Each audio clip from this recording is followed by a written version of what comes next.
H1 saw earnings trajectory disappoint markets a fair bit. Given this broad backdrop, we now take a quick stab at our market outlook. When we looked at 2023 earnings trajectory, the revenue growth started weakening already. We feel that a real trajectory for Nifty, given the way the sectors are behaving, 10% sort of a growth is possible at the Nifty level. When I'm talking about it, people tend to think that I'm very pessimistic about India growth story. I am trying to be realistic about India growth story. Last 2-3 years belong to passives, value funds. Next 2-3 years belongs to active fund managers, focused fund managers, also to growth oriented style of investment. We're at a very beautiful spot, at an inflection from a consumption point of view, from an India point of view. We will stay relevant for a very long period of time to come, probably even beyond our lifetimes.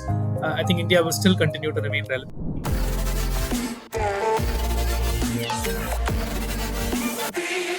Market Thalaivas brought to you by Sundaram Alternates. Welcome back to Market Thalaivas.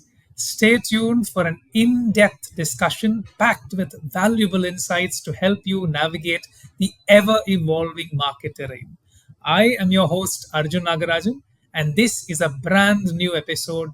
In today's session, we are joined by Mr. Madanagopal, Head Equity and Fund Manager at Sundaram Alternates. H1 saw earnings trajectory disappoint markets a fair bit. Given this broad backdrop, we now take a quick stab at our market outlook. Let's jump right in and explore these topics. The last few quarters have been quite a roller coaster for market participants. The nature of earnings growth appears to have changed quite a bit. Earnings breadth appears to have become fairly concentrated into specific sectors, and in some segments, a fair bit of company concentration as well. Now, how do you, as a fund manager, see this sharp narrowing of earnings breadth from a very broad earnings mosaic not too long ago to where it is now? Can you share your thoughts on this and how you see the markets going forward? Thanks, Arjun. See, Arjun, we have been talking about the potential of an earnings disappointment for the last 1 year as well.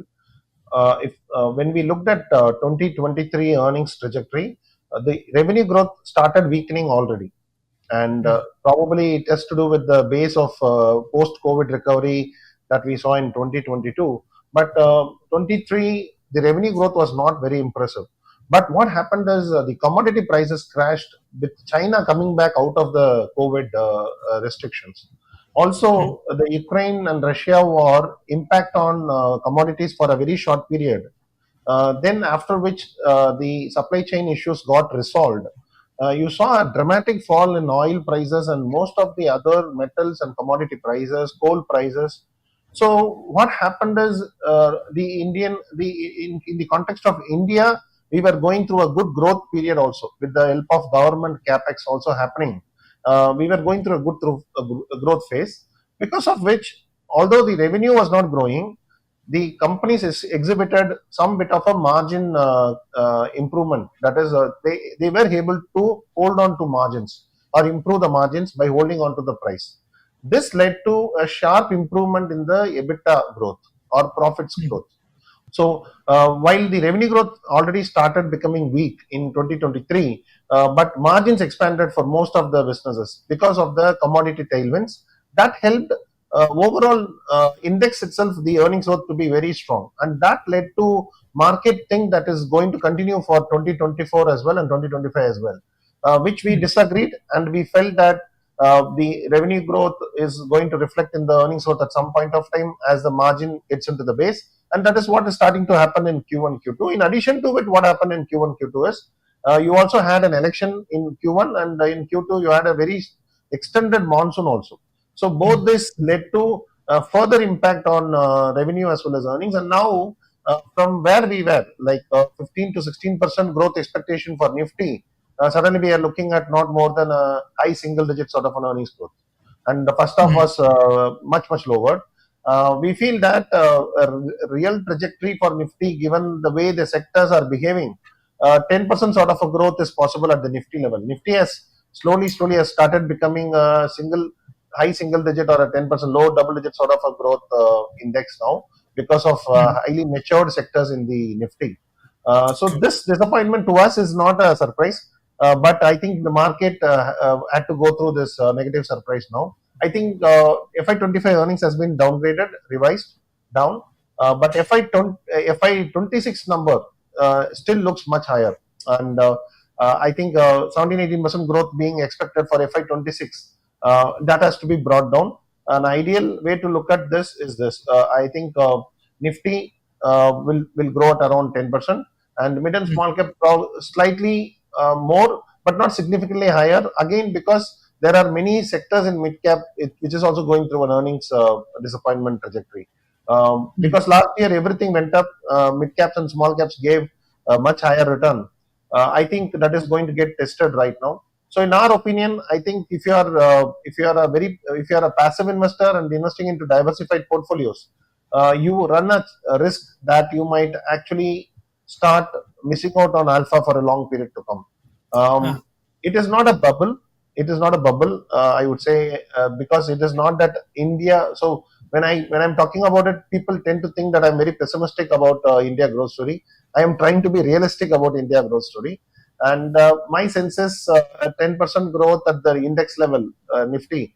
It's what India's growth story. India growing at 6 to 7%. 10 to 12% sort of a growth trajectory is what we should be hoping for in the long term for Nifty. mm, 16% looks very difficult. mm, We have certain things going well for India, and those things will still continue and help India to grow around 6 to 7%. But I mm, think we got into this mood of India shining story that I think was a little bit of a hype that was going through. So now all these are getting reset, and then mm, we are looking at what can be expected. Given this context, uh, you cannot keep on investing into passive index to make money, which is what was doing really well in the last 2 3 years.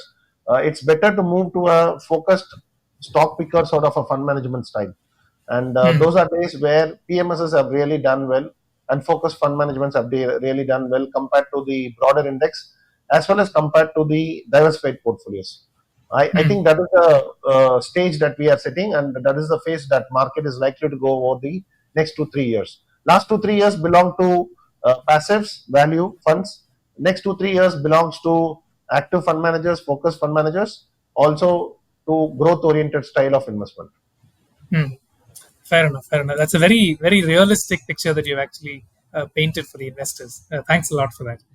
I'll jump on to the next question then. I can see there's quite an improvement in your performance year to date, and your 6 year alpha since you started managing funds, they're now in mid single digits. You and your team appear to have maneuvered these choppy markets fairly well. Kudos to that first. Now, Thank you. you seem to be in an outperforming category against your 20% target once again. Can you share your observations and takeaways on what worked in your portfolios? And let me add one small layer to that question. Now, when you explain what worked for you, can you also explain to us how this fits in the overall framework of growth versus value? And would it be fair to say that the growth style has sort of made a comeback and is here to stay? Would that be a fair statement to make? Yeah, that's a great question. I think our recommendation is always like, if you are investing in India, which is a growing economy, it's always in the long term better to play growth as a style to invest, because you will get plenty of opportunities to play growth as a style, and plenty of stocks opportunities as you go forward until the country keeps growing around 6 to 7% sort of a range. And they will provide you a lot of opportunity to create meaningful returns compared to orienting towards a value sort of an approach from a long term perspective. But that does Mm, not mean that value needs to be zero in your portfolio. Markets do provide a lot of value opportunities, mispriced opportunities as well. So the ideal way to approach in the way we work is, we predominantly invest into growth stocks, and we also mix now a good amount of mispriced value opportunities also in the market. So you need to mix a bit of this, but how much to mix depends on market, Arjun. If you look at a market like last 2 3 years, a lot of these value opportunities will get too much priced. So if you are early into the trade, that's pretty fine. mm, So in those kind of markets, value as an approach, you can increase the mix little bit more. But we have to be very conscious. But it is like judging the market flows and all. Hmm. But from a long term perspective, I think markets get anchored to earnings. Therefore, if you are very strong in your earnings projection and able to get the right sector calls and right stock calls from an earnings point of view, then I think that is the best way to create alpha over the longer period of time. Now, if coming to your question on what helped us in the last 6 months as well as in the last 6 years. If you look at this work, like a good mix of structural investing into structural growth stories like Trent or Dixon Technologies, or recently, even 3 years back, we invested into M&M, we invested into Zomato at the right point. So these kind of right structural picks helped us. That those are all delivered returns in the last year or so, as well as they have delivered good amount of multi-bagger sort of an impact from a 6 years point of view. Also, recently, what we have tried to do is, as I said, identify certain mispriced opportunities also in the market. Like, for example, we identified even Zomato, I would say, was a mispriced opportunity when it was around 50 rupees. The stock was actually trading at a 40,000 crore market cap with 10,000 crore cash. So you are really taking a food delivery business along with Blinkit at around 30,000 crore valuation. Today, the valuations are as high as 2,40,000 crore. So I think that was really a good opportunity that was left on the table, a mispriced opportunity, I would say. Same thing we did with few other stocks also. We invested in a stock called Dynamic Cables, which is a cable manufacturer like a KEI, but not present in residential segment. But today, if you look at KEI or Polycap, much of its value comes from their B2B industrial business. So this guy is present in that space and he competes with them. But this guy was available at a throwaway valuation in the market and was not identified by any big funds. So we identified it, we invested into it. The stock literally doubled in a very short period of time. We also identified another mispriced opportunity called Aster DM, which is an hospital company. This company was having an international exposure. They demerged this business. So the Indian business was available at a meaningful discount, and also they gave a large bonus.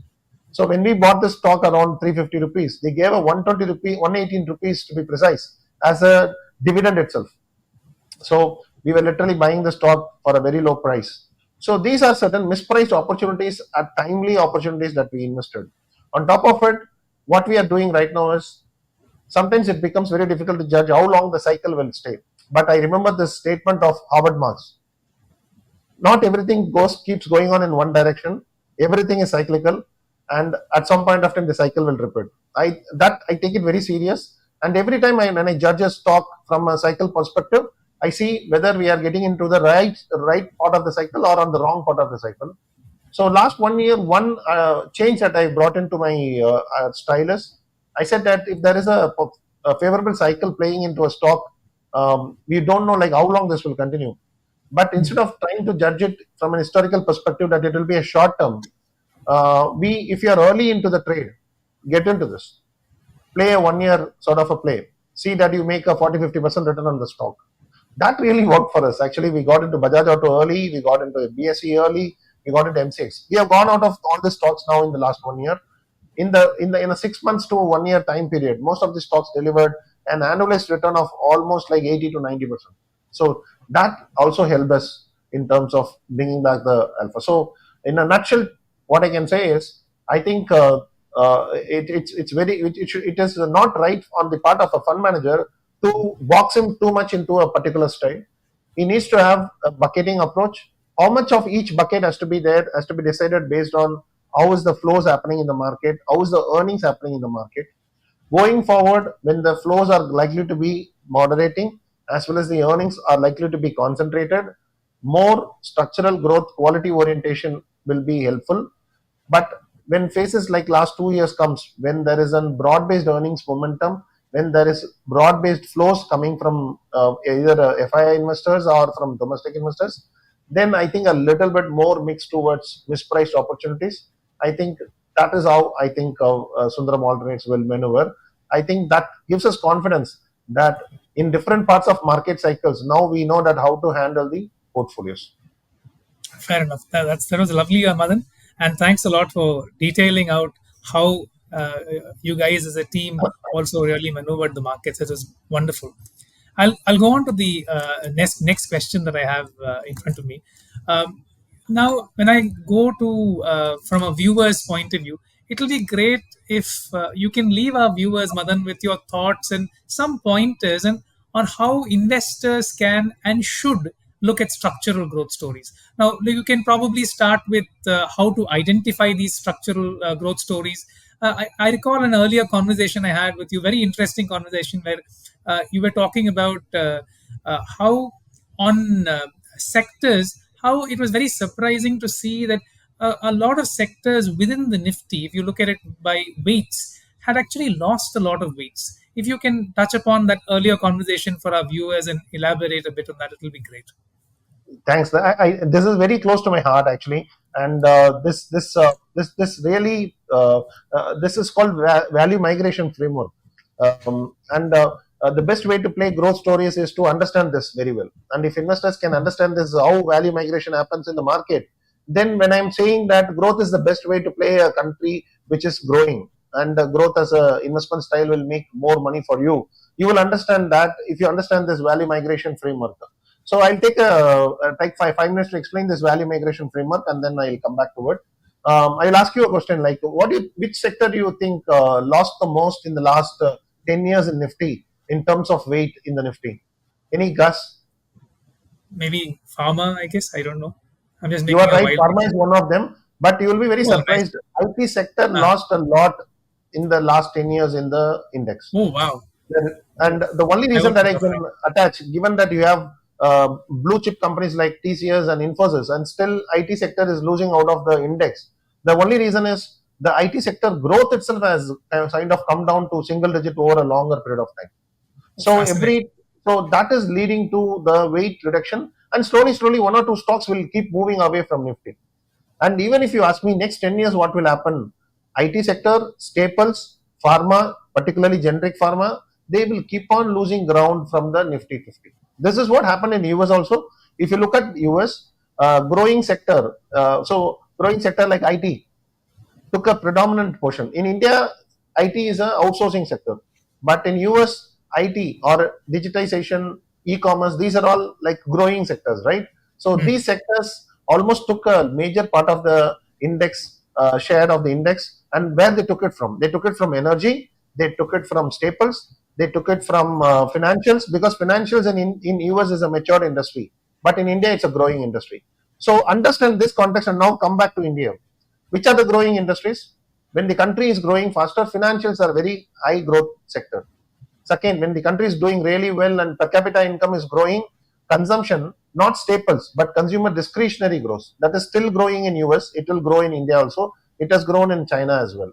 Third, when the country is doing really well with the help of manufacturing as a proportion of the total market value will increase.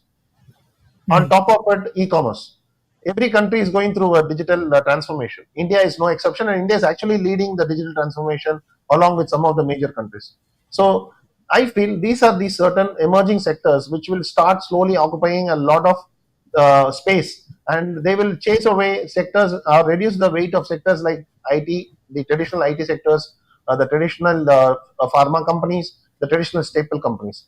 This is what is called a value migration. So if you can get away from sectors which are traditional and slow growth and invest that part of the money into growing sectors, I think for a long period to come, you will be easily beating Nifty. Like the same approach to us in the last 6 years has helped us to beat Nifty in high single digit. We are beating Hmm. BSE 500 in mid single digit, but we are beating Nifty by a high single digit. The reason is, I think, is the orientation of staying away from slow growth sectors and investing more into emerging sectors which are growing faster, which is mostly in mid and small cap space. So that is what the difference that we bring in our portfolios to the investors, and being flexible enough um, to kind of look for such sectors that brings that additional alpha to the investors. So this is what we call it as a value migration framework, and that we adopt on the top of our stock selection as a very important criteria. The moment any investor understands this, I think it becomes easier when I say that growth oriented investment in India is a better way to approach the India from a long term Hmm. perspective. Hmm. Value orientation can help you those 1 or 2 years, but it cannot be a solution. And the other way to look at it is, a country like India, which is growing at 6-7%, it is not going to be seeing a broad-based earnings growth. Even in US, it is not like all the sectors firing the cylinders, right? It is concentrated to 20% is what a rough number is. 20% of US companies by numbers contribute a large part of the US market cap. We may not be so narrow, but we will also not be very broad based. So that has to be kept in mind. Therefore, focused approach of investing into growth sector is a very good way of creating returns over a longer period of time in a country, in an economy like India. Fascinating, Madan. I think I'll remember that value migration, and it gives us a very good macro framework as well from an investing point of view. Wonderful, great to have you back, and wonderful conversation, Madan. Yeah, Arjun, I'm not going to leave you without your commentary on economics. Given what has happened in the first 2 quarters of this year, there it looks like a bit of a negative surprise came in the last quarter GDP print. Um, True. Probably there are certain one-offs because we had an extended monsoon and we had also uh, election year. Government capex is little on a slow mode right now. But what do you think? To this statement that we always make that India is a 6 to 7% growth country, Hmm. suddenly this number coming through at an unexpected time. Is this a short phase of economic slowdown, or how do you visualize now? Is it time to rethink India growth numbers, or how do you see this phase of economic growth? Yeah, thanks a lot, Madan, for that question. Rethink India, I think not at all. I think we're at a very beautiful spot, at an inflection from a consumption point of view, from an India point of view. And just purely, I think, if one looks at it from a population point of view, the demographics itself gives us a very beautiful flavor, at least for the next 25 years. So we will stay relevant for a very long period of time to come, even probably even beyond our lifetimes. I think India will still continue to remain relevant. I think from an India growth point of view, 6.5 to 7% is a very realistic number to look at. If you look at the 10 years before, we were at 6 to 6.5 in the last 10 years, thanks to the reforms and thanks to the momentum that capex that we've seen on the ground. We are moving to around a 6.5 to 7% range on GDP growth. I don't really see that structural framework changing. There are some uncertainties ahead for markets that will have an impact on broad growth. 20th of January, you see a Republican government in the United States. What policies come from there? How are their policies going to really affect China, India, and the world as a whole?